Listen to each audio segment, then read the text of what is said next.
વહાલા મિત્રો, શું તમે મનમાં ક્યારેય એવો વિચાર કર્યો છે કે મારો જન્મ સારી જગ્યાએ કેમ ન થયો?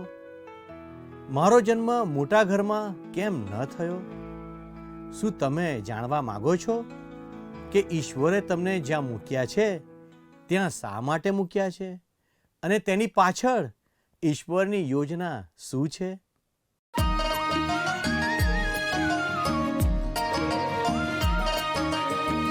स्तवन करूं, स्तवन करूं, स्तवन करूं ईसु तारूं। वचन सुनीने ग्रहण करूं सहु तेने पंथे चालू।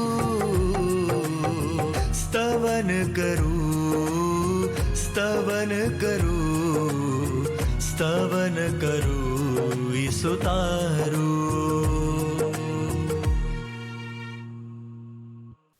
પ્રિય મિત્રો, તમે હાલમાં સ્તવન કાર્યક્રમના બાઇબલ અભ્યાસમાં જોડાયા છો અને હું આ અનોખા બાઇબલ અભ્યાસમાં આપ સર્વનું સ્વાગત કરું છું. મિત્રો, તમે જાણો છો કે આ દિવસોમાં આપણે બાઇબલના નવા કરારમાંથી થેસ્સાલોનિકીઓને પ્રેરિત પાઉલ દ્વારા લખવામાં આવેલ પહેલા પત્રનો અભ્યાસ કરી રહ્યા છીએ. આ અભ્યાસમાં આપણે આત્મિક જીવન અને મંડળી માટે ઈશ્વરના વચનોમાંથી શીખી રહ્યા છીએ. આજે આપણે પહેલો થેસ્સાલોનિકી 1, 4 અને 5 કલમોનો અભ્યાસ કરીશું. આપણે ફક્ત ઈશ્વરની ઈચ્છાથી જ આ પૃથ્વી પર આવ્યા છીએ. તમને કદાચ પ્રશ્ન થાય કે આપણે શા માટે જન્મ્યા છીએ? મિત્રો, આજે તમને તમારા પ્રશ્નોના જવાબ મળશે. ઈશ્વરે તમારું નિર્માણ કર્યું છે. તેમણે તમને આ પૃથ્વી પર ખાસ યોજના સાથે પસંદ કર્યા છે. તો ચાલો આજના અભ્યાસમાં આગળ વધીએ અને જાણીએ કે ઈશ્વરે તમને આ દુનિયામાં શા માટે મોકલ્યા છે.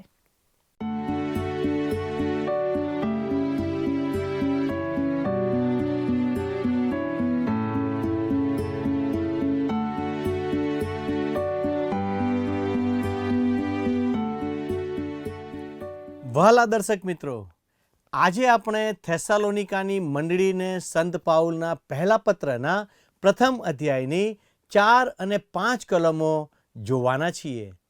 ઈશ્વર તમને ઓળખે છે અને તેમના લોક થવા માટે તેમણે તમને પસંદ કર્યા છે. વહાલા દર્શકો, ચોથી કલમ જણાવે છે, દેવના વહાલા ભાઈઓ, તમને પસંદ કરવામાં આવ્યા છે એ અમે જાણીએ છીએ. જુઓ, અહીં ફરીથી સંત પાઉલ પસંદગી વિશે વાત કરે છે. એફેસોને લખેલા પત્રમાં પસંદ કર્યા છે તે શબ્દ પ્રયોગ ઉપર ભાર મૂકવામાં આવ્યો છે. નવા કરારમાં સંત પાઉલે એફેસોને પત્ર તેનો પહેલો અધ્યાય તેની 4થી કલમમાં લખ્યું છે એ પ્રમાણે તેણે જગતના મંડાણની અગાઉ આપણને એનામાં પસંદ કર્યા છે. એ સારું કે આપણે તેની આગળ પ્રીતિમાં પવિત્ર તથા નિર્દોષ થઈએ. વહાલા દર્શકો, થેસ્સાલોનિકાના વિશ્વાસીઓને લખેલા આ પત્રમાં સંત પાઉલ તેઓને પસંદ કરવામાં આવ્યા છે તેવું લખવામાં કોઈ પણ પ્રકારનો ખચકાટ રાખતા નથી અને તેઓ ઈશ્વરના વતી તેની રજૂઆત કરે છે. તમે અને હું ઈશ્વરની ખાતાવહીમાં જોઈ શકતા નથી અને આપણે ક્યારેય તે જોઈ શકવાના નથી, પરંતુ સત્યના કેટલાક મહાન સિદ્ધાંતોને આપણે જોવા પડશે.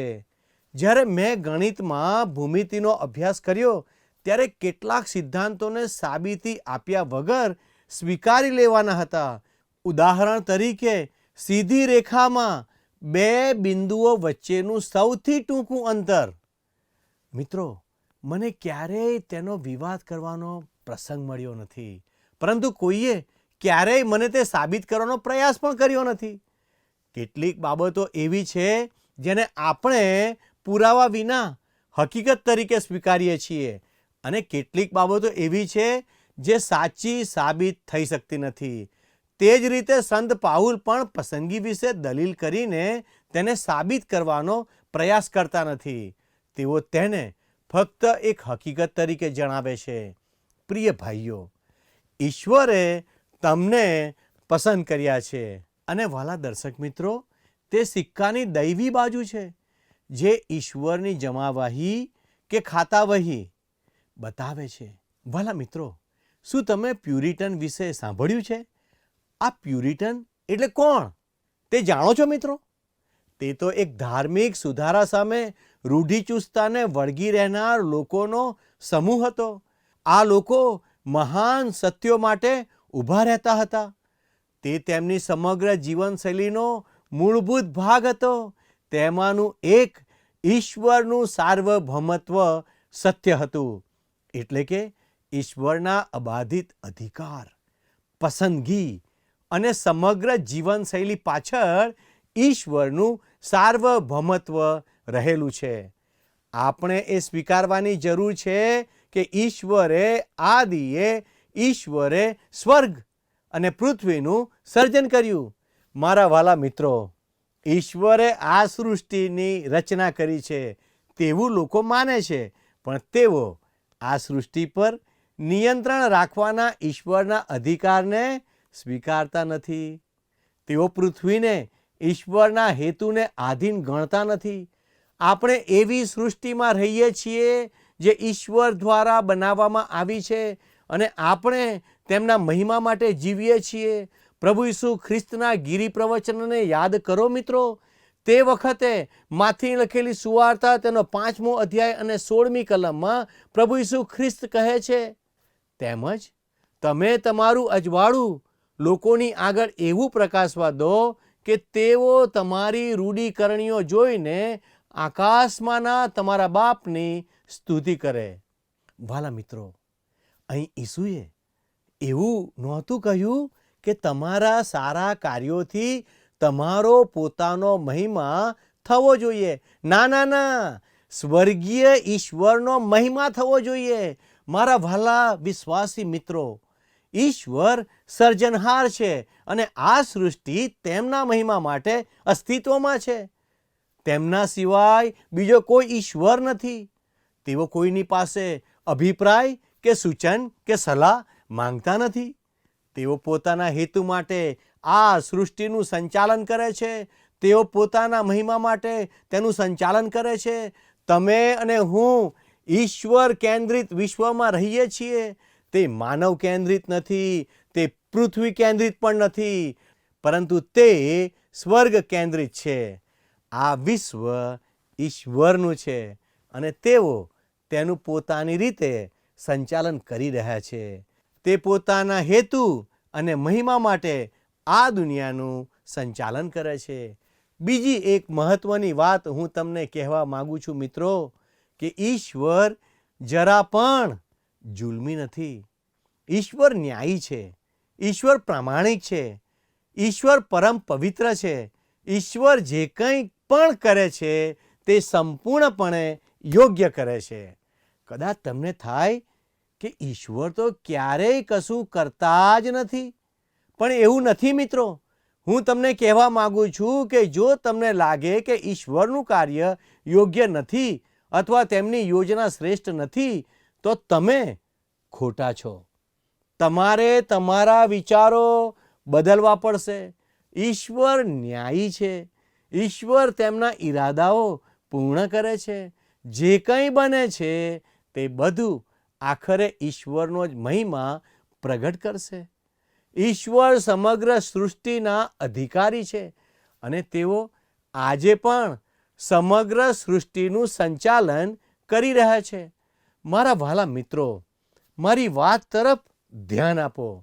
શું તમે તમારા જન્મની વાતને ભૂલી શકો છો ખરા?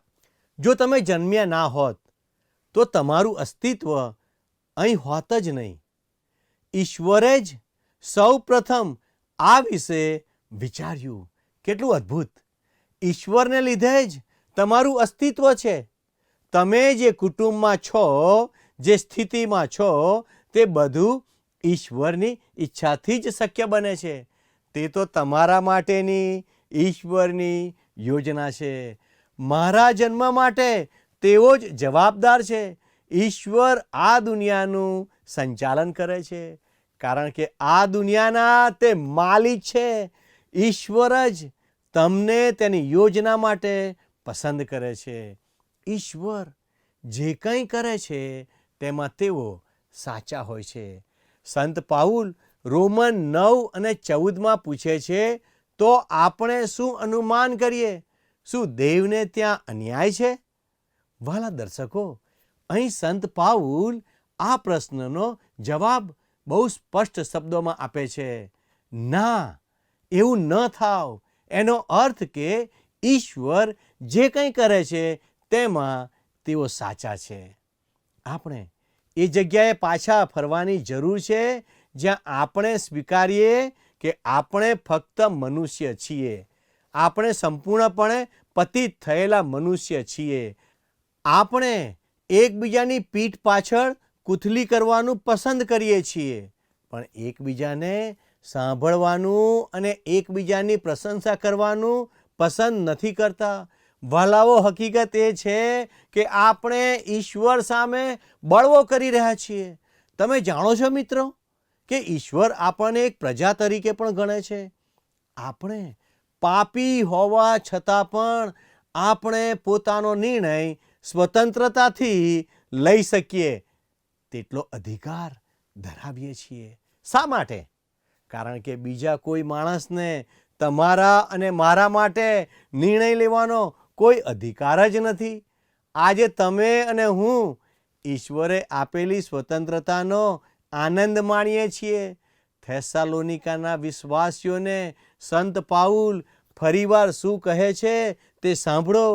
પહેલે થેસલોનિકા 1 અધ્યાય તેની 4 કલમ જણાવે છે, દેવના વહાલા ભાઈઓ, તમને પસંદ કરવામાં આવ્યા છે એ અમે જાણીએ છીએ.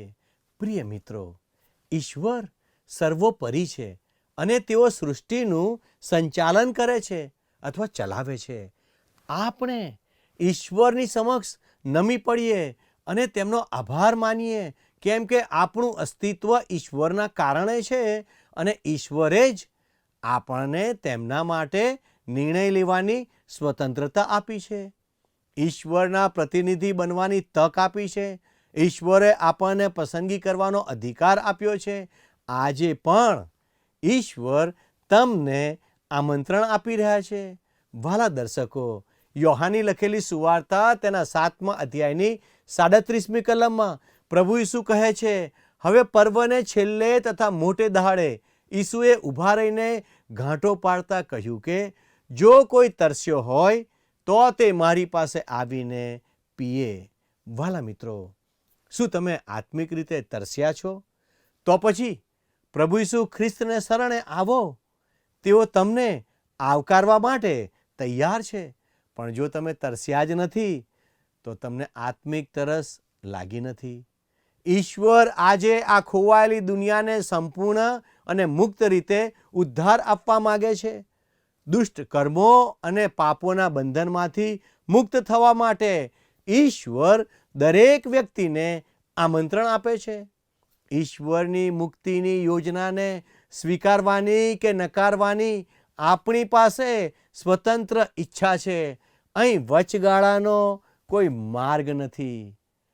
હા, દરેક માનવીને કોઈ પણ એક બાબત પસંદ કરવાની સ્વતંત્રતા છે.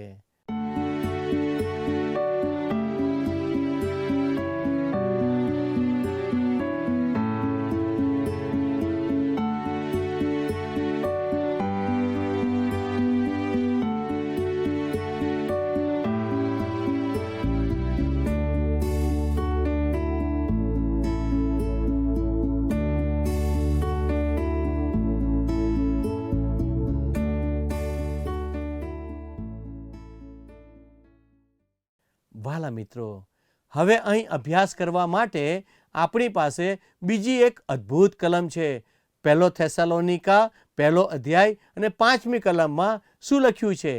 કેમ કે અમારી સુવાર્તા કેવળ શબ્દથી નહીં પણ સામર્થ્યથી, પવિત્ર આત્માથી તથા ઘણી ખાતરીપૂર્વક તમારી પાસે આવી. એમ જ અમે તમારી ખાતર તમારી સાથે રહીને કેવી રીતે વર્ત્યા એ તમે જાણો છો. સંત પાઉલ આ બાબત થેસલોનિકીની મંડળીને કહે છે, તમે જાણતા હતા કે જ્યારે અમે તમારી મધ્યે આવ્યા હતા ત્યારે અમે ફક્ત માણસો હતા, મનુષ્ય દેહમાં હોવાથી નબળા માણસો હતા, પણ તેઓ ઈશ્વરના વચનો તેમની પાસે લાવ્યા. તે માત્ર શબ્દોમાં ન હતા, પરંતુ તે શબ્દો ઈશ્વરના સામર્થ્ય અને પવિત્ર આત્માથી ભરપૂર હતા. મારા વહાલા મિત્ર, આ હકીકત મારા કામને વિશ્વનું સૌથી અદ્ભુત કામ બનાવે છે. મને તે રસપ્રદ લાગે છે અને મને ઈશ્વરના વચનો શીખવવાનું ખૂબ ગમે છે. શું તમે જાણો છો શા માટે? કારણ કે જ્યારે હું ઈશ્વરના વચનોનો પ્રચાર કરું છું ત્યારે તે ફક્ત શબ્દો કે વચનો છે, પરંતુ પવિત્ર આત્મા તેમને અસરકારક બનાવે છે. જ્યારે ઈશ્વરનો આત્મા તે વચનો લઈને તેનો ઉપયોગ કરે છે ત્યારે તે શક્તિશાળી અને અસરકારક બને છે. ઈશ્વરનો આત્મા ઈશ્વરના વચનોને અસરકારક બનાવે છે. આ આપણી માન્યતા કે આત્મવિશ્વાસ છે. વહાલા દર્શક મિત્રો, તમે અત્યારે ધ્યાનપૂર્વક નિહાળો. હું માનું છું કે પવિત્ર ગ્રંથ બાઇબલ એ ઈશ્વરનું જીવંત અને પવિત્ર વચન છે. હું ઈશ્વરના વચનોને ઈશ્વરના પવિત્ર વચન તરીકે સ્વીકારું છું. તે દ્વારા ઈશ્વર આપણી સાથે વાત કરે છે. વહાલા દર્શકો, હું માનું છું કે ઈશ્વરનો આત્મા ઈશ્વરના વચન દ્વારા તમારા અને મારા હૃદય અને જીવનમાં પ્રવેશ કરી શકે છે, જેથી આપણા જીવનોનું બદલાણ થાય.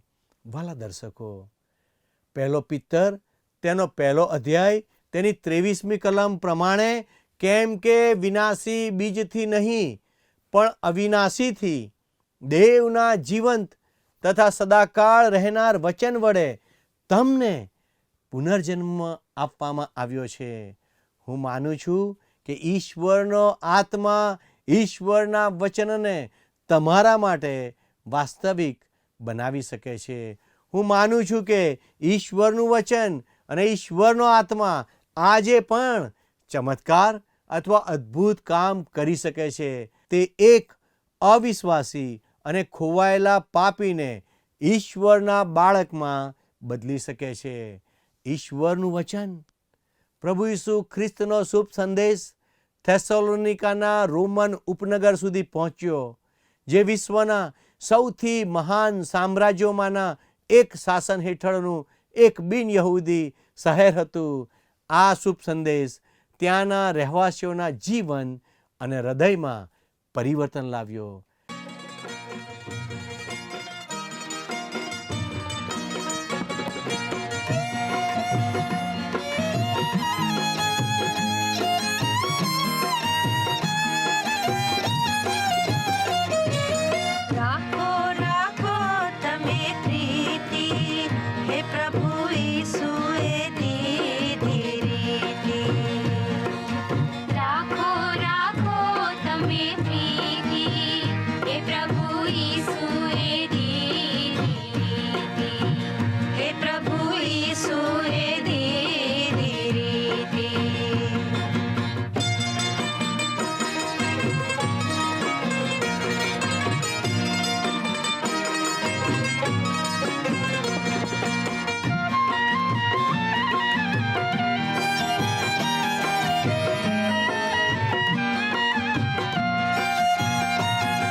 થેસાલોનિકા શહેરમાં જે બન્યું હતું તેવું આજે પણ બની શકે છે.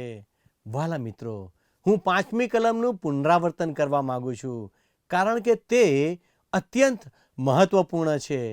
કેમ કે અમારી સુવાર્તા કેવળ શબ્દથી નહીં, પણ સામર્થ્યથી, પવિત્ર આત્માથી તથા ઘણી ખાતરીપૂર્વક અમારી પાસે આવી.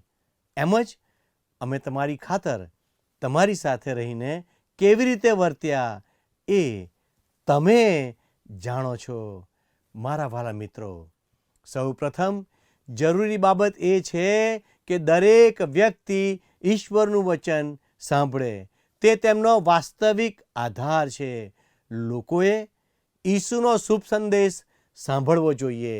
વાલા મિત્રો, રોમન 10:17 જણાવે છે કે એ પ્રમાણે સંદેશો સાંભળવાથી વિશ્વાસ થાય છે તથા ખ્રિસ્તના વચન દ્વારા સંદેશો સાંભળવામાં આવે છે. આ કુદરતી પ્રક્રિયા છે, પણ તે અંત નથી, કારણ કે ઈશ્વરનું વચન એક અલૌકિક પુસ્તક છે. પવિત્ર આત્મા વિના શુભ સંદેશ ફક્ત શબ્દોનો સંગ્રહ છે. પવિત્ર સાથેનો શુભ સંદેશ દરેક વિશ્વાસ કરનારને મુક્તિ આપવા માટે ઈશ્વરનું સામર્થ્ય છે. પ્રભુ ઈસુએ કહ્યું છે કે પવિત્ર આત્મા આ પ્રમાણે જ કાર્ય કરશે. મિત્રો, યોહાન 16:7-11 જણાવે છે, તો પણ હું તમને સત્ય કહું છું, મારું જવું તમને લાભકારક છે. કેમ કે જો હું નહીં જાઉં તો સંબોધક તમારી પાસે આવશે નહીં, પરંતુ જો હું જાઉં તો હું તેને તમારી પાસે મોકલી દઈશ.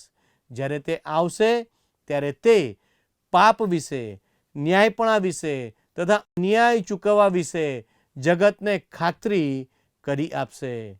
પાપ વિશે, કેમ કે તેઓ વિશ્વાસ કરતા નથી. ન્યાયપણા વિશે, કેમ કે હું બાપની પાસે જાઉં છું અને તમે હવેથી મને જોશો નહીં. ન્યાય ચૂકવવા વિશે, કેમ કે આ જગતના અધિકારીનો ન્યાય ચૂકવવામાં આવ્યો છે. હજી મારે તમને ઘણી વાતો કહેવાની છે, પણ હમણાં તે તમે ખમી શકતા નથી.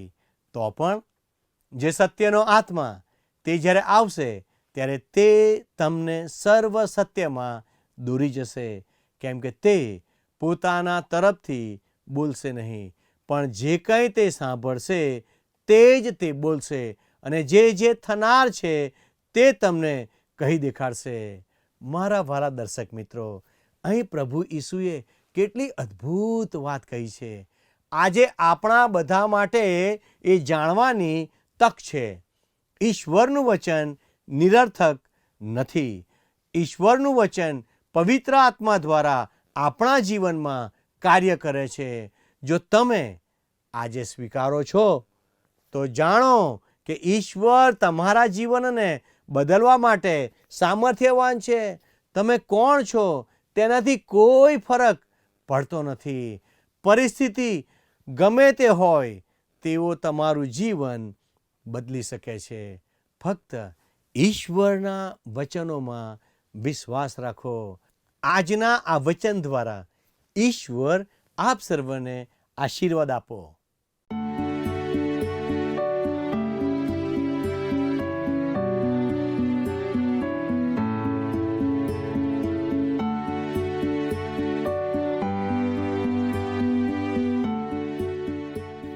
મિત્રો, આજે તમે જોયું કે શુભ સંદેશ આપણા સુધી કેવી રીતે પહોંચ્યો. તમે આજે જે જોયું તે તો એક સ્વર્ગીય અથવા અલૌકિક કાર્ય છે જે સર્વશક્તિમાન ઈશ્વર દ્વારા આયોજિત છે. આપણે ફક્ત એ હકીકતનો આદર કરવો પડશે કે ઈશ્વરે આપણને ફક્ત પસંદ કર્યા છે. ઈશ્વર દ્વારા આપણે પાપોમાંથી મુક્ત થઈ શકીએ છીએ અને ઈશ્વરની નજીક આવી શકીએ છીએ, કારણ આપણા પર ઈશ્વરની કૃપા રહેલી છે. વાલા મિત્રો, શું આજનું પ્રસારણ આપને ગમ્યું? જો તે સંબંધી આપને કોઈ પ્રશ્ન છે તો અમારા પ્રતિનિધિ સાથે વાત કરી શકો છો.